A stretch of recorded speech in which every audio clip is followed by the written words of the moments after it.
নমস্কার শ্রোতা বন্ধুরা, আপনাদের সকলকে স্বাগত জানিয়ে আজকের অনুষ্ঠানটি শুরু করছি। আমি আরজে রিয়া। আমার সাথে আছে আজও একজন শিল্পী। আসুন আমরা আগে পরিচিত হয়ে নিই, তারপরে আমরা অনুষ্ঠানে ফিরে যাব। আচ্ছা, তোমার নাম? সৌম্যদীপ ঘোষ। কোন স্কুলে পড়ো? Mary Immaculate English medium. কোন ক্লাস?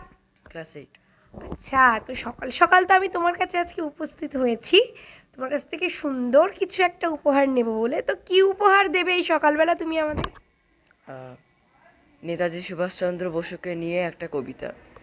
আমাদের দেশের ছেলে সুভাষচন্দ্র বোসকে নিয়ে ও একটি কবিতা আমাদেরকে আজকে শোনাবে। চলুন বন্ধুরা, আমরা সকাল সকাল শুনে নিই এত সুন্দর একটি কবিতা। নমস্কার। নেতাজি দেবাশিস টন্ড। আপনার মা, দীক্ষায় যাও, তোমার মাস্টার বেটার দম হ্যাঁ পড়াশোনা করছে।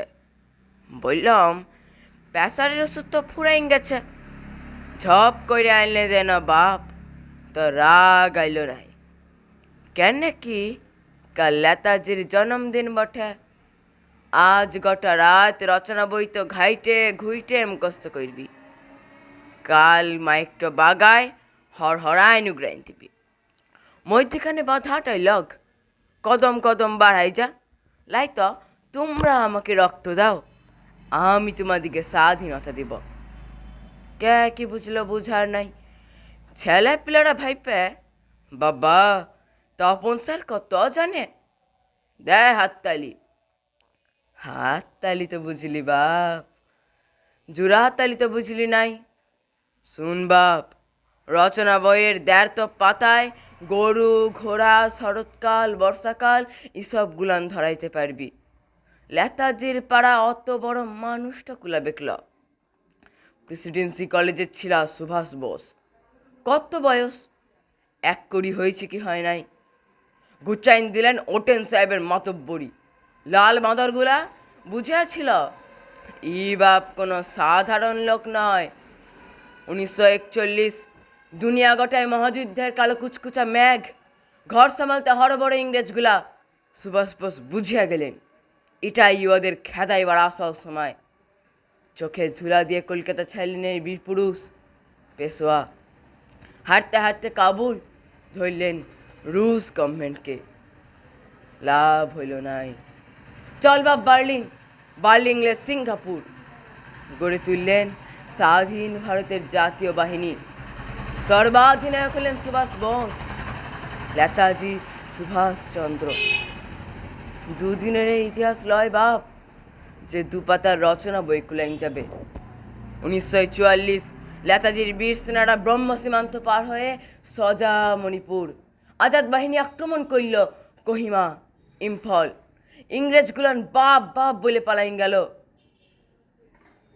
আমাদের কপালটো খারাপ, ভুখা পেট, প্রকৃতির বেইমানি, অস্ত্রের কমজোরি, শেষ রক্ষা হইল নাই। তো নাই হোক, নেতাজির ভালোবাসা আর সাহসের সোনার কাঠিটো তো শোয়াই দিলেন। মুক্তিকামী মানুষের মন থেকে ঘুচাইন দিলেন মরণের ভয়। এটা কোনো কম লয়।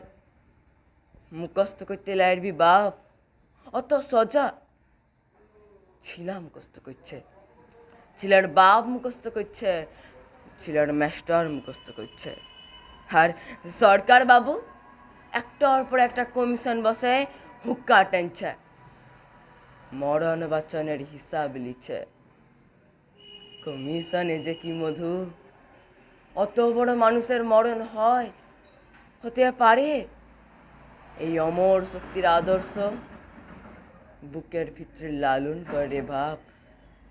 অত বড় মানুষটাকে মুখস্থ করতে লাইরবি বাপ, মুখে লয়, মুখে লয়, বুকে রাখ, বুকে। নমস্কার। মনটা ভরে গেল এমন একটা দেশাত্মবোধক কবিতা শুনে।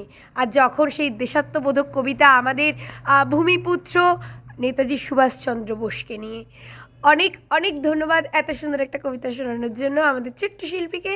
আবারও কিন্তু আমরা ওর কবিতা শুনবো, এত সুন্দর সুন্দর কবিতা ও নিশ্চয়ই আমাদেরকে উপহার দেবে। তবে বন্ধুরা, আজকের অনুষ্ঠানটি এখানে শেষ করছি।